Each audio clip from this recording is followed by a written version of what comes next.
happy to be here this morning. A government affairs director is someone that you hire to protect you from those you elect. And seeing as I'm both an elected and somebody you hire, I kind of know both sides of the fence, which is why I can do my job for you. I thought I'd talk to you a little bit about what's going on in local government and state government and in the national scene that was important for you to know so that you can do your job well. Things have been kind of quiet in this area over the last few months, but in the city of Pasadena, something that you ought to know in case you ever list something in Pasadena.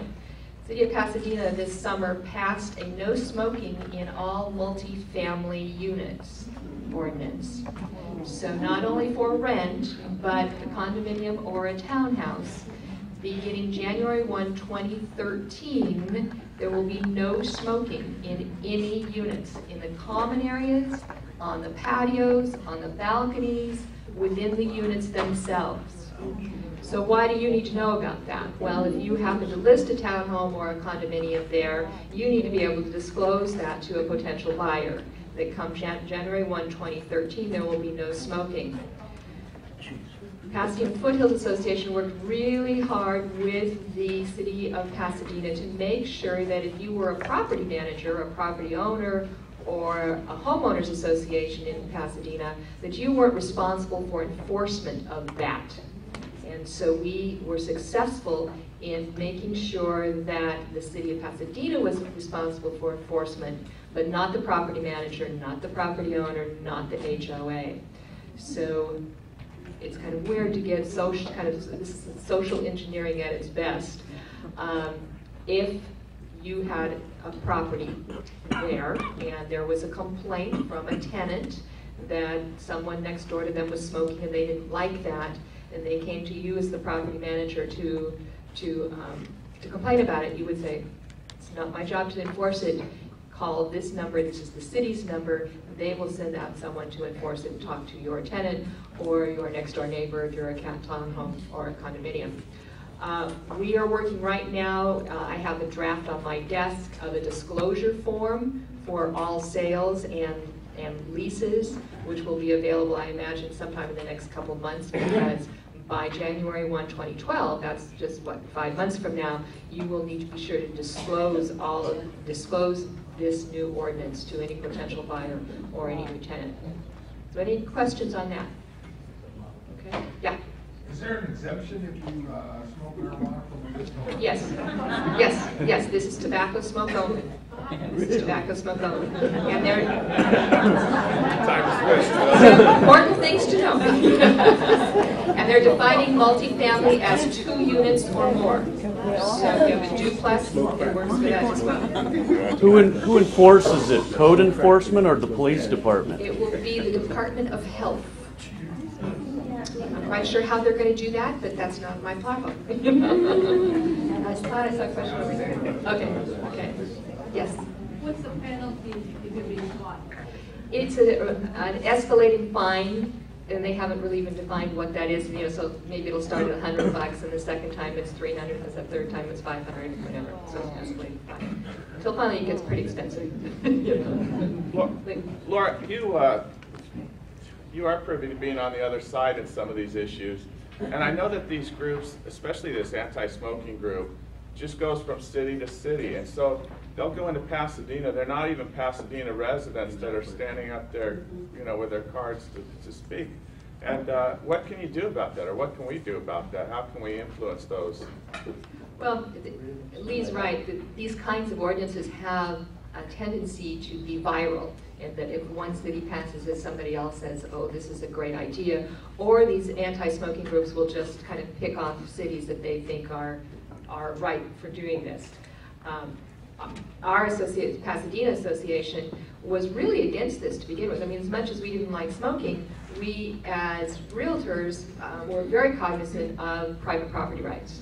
And that, wait a minute, particularly if you own your condominium, wait a minute, you can tell me I can't smoke there. And we began with an attitude towards fighting it. And I will tell you, as the representative of the association going to speak before at that point it was the city council about this I was vilified. I was like I had horns, because you have every person in the world, like Lee says, whether they live in town or not, and they certainly had tenants there with the daughter with asthma and the woman who couldn't speak because she had had cancer surgery. It's a really, really hard thing to fight. It's a very hard thing to fight, that kind of health argument. And particularly because in Pasadena, there are only about 20% of the residents who smoke. So you have a city council who looks at that, this is a health thing, how can I vote against health? I mean, how do I do that? And you have a population that's really not smoking anyway, so what they have, why wouldn't they vote in support of this kind of ordinance? So I think the proponents of this kind of ordinance look very carefully at the cities that they come to. But Glendale has passed not as strict of something, but where you can't smoke on common areas or patios or balconies, but a property owner can designate a specific area within the complex that's okay for smoking. So these kinds of ordinances, whether it's as strict as Pasadena's or some other variation, are going to be coming around. You need to be paying attention. Is Pasadena also about 20 feet from a business? Did they knock that one out? That one's gone, yeah. That's gone? I mean, can't smoke there, so can't smoke in a park, can't smoke, yeah. How about the Rose Parade? You won't be able to know, because that's a public gathering. You won't be able to smoke the Rose Parade. Yeah. Does that apply to the Doodah Parade too? I think they have a whole Dr. public Bill. gathering kind of thing, yeah. Yes. What's the reason for the townhouse not to smoke it inside the house? The proponents of this say it's the smoke that gets through the airways, through the air conditioning ducts, under the walls. But and townhouse are separate. But well, townhouse, if it's a common wall, you know, if it's a common wall, it'll come through somehow through the ducts, yeah. Yeah. And that's what they say. So, It's not. isn't that infringing on their rights? Yeah. Is there any litigation? I have seen no one litigate it. We can't hear the question back here, then let's use the microphone. The question was is that an infringement on people's rights? Well, yes, it is. And the proponents will tell you that you're infringing on my rights of being able to breathe clean air. What, yeah. Yeah. So it is what it is. Just want you to know that, so that should you happen to take a listing in Pasadena, that you know that this is out there and you can disclose it to your.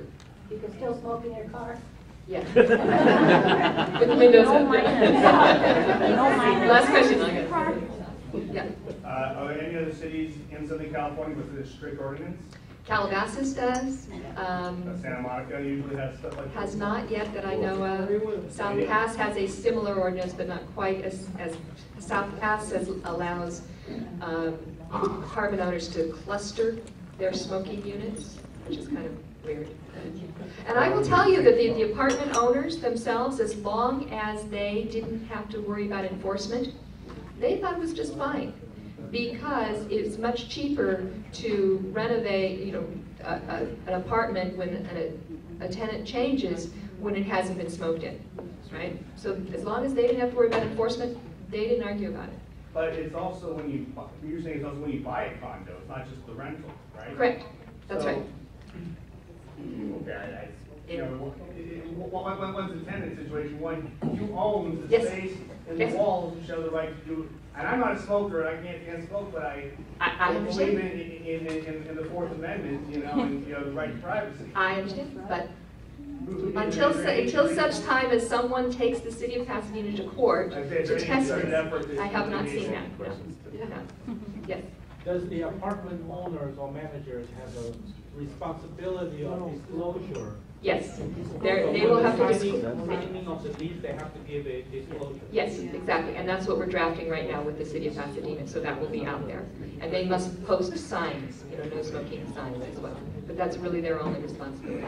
They need to post it inside the dwelling, or? You know, like Common areas. in the common areas. In the common areas. But a signature on a disclosure form that is currently being developed. Laura, let's hold the rest of the questions for the end. Okay. That's that one. All right. Okay, in the city of Los Angeles, 2 issues. One that we've been fighting for a couple of years now, which is was a proposal to require sidewalk repair at point of sale. Okay, the city of Los Angeles is way backed up on their sidewalk repair, and they thought the best way to take care of this was at a point of sale. So far, we have been successful in holding them off on that. And one of the arguments that we've used is the standard argument that we as realtors use is, if this is a good idea, then it's a good idea for everybody, not just for people that sell their homes, okay? So, so far, we have been successful in keeping that not an ordinance. Don't know whether we can continue this, but I'm just giving you a heads up on that. The other thing is in the city of Los Angeles. Again, city of Los Angeles. They have recently completed a whole survey on properties with septic systems. And believe it or not, there are septic systems in every part of the city of Los Angeles. Because they are required by the State Water Quality Control Board to regulate and make sure that septic systems are working properly. So from now on, if there is a sale of a home with a septic system, that person, well, even anybody with a septic system, will be required to register their property and self-certify every 3 years online that the septic system is working properly. Out of the 12,000 properties in the city with septic systems, there are about 600 of them that are identified as at risk, meaning they're very close to a waterway, a river, underground water, or whatever. Those properties, those 600 out of the 12,000, will be required to register and have an inspection every year to make sure that that system is still working and not impacting the water. We were not fighting this because, I mean, how do you fight clean water?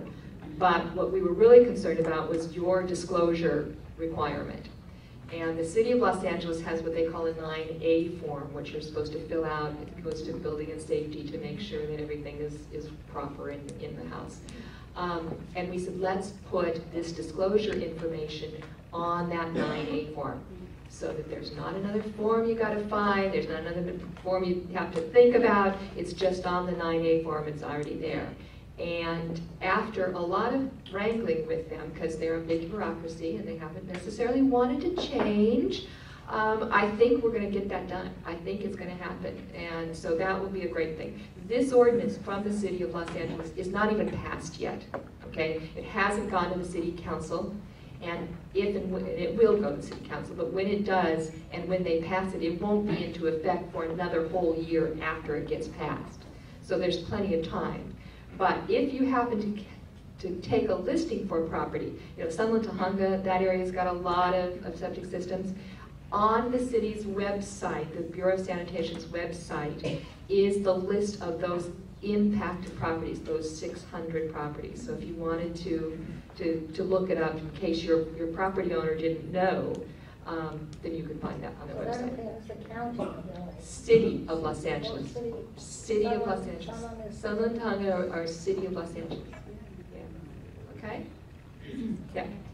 We need to fight this. I mean, this is a big thing. Have any of you ever had a septic system certified? No. It's $2,500 minimum.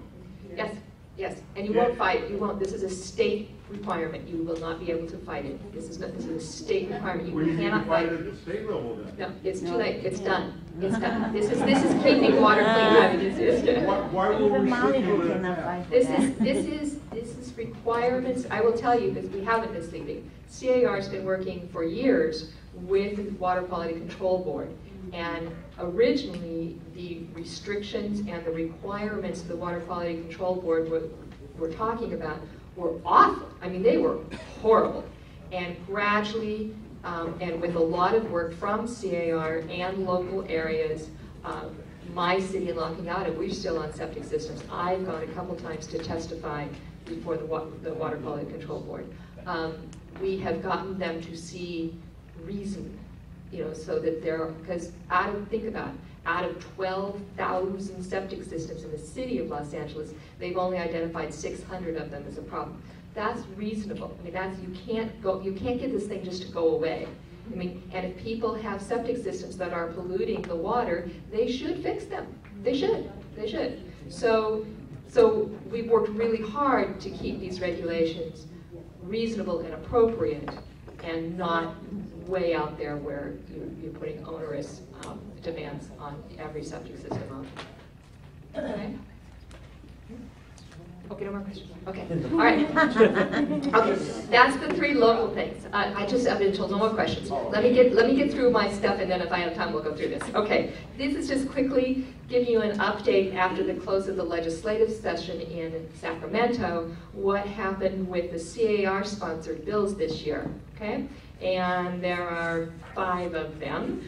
The first is SB 458, which is an anti-deficiency, meaning that if you sell your property, or if you settle with your lien holder for less than what you owe, you aren't responsible for the tax on that money that was forgiven to you. And that was a big win for CAR, and that has gone into effect July 15th. Okay?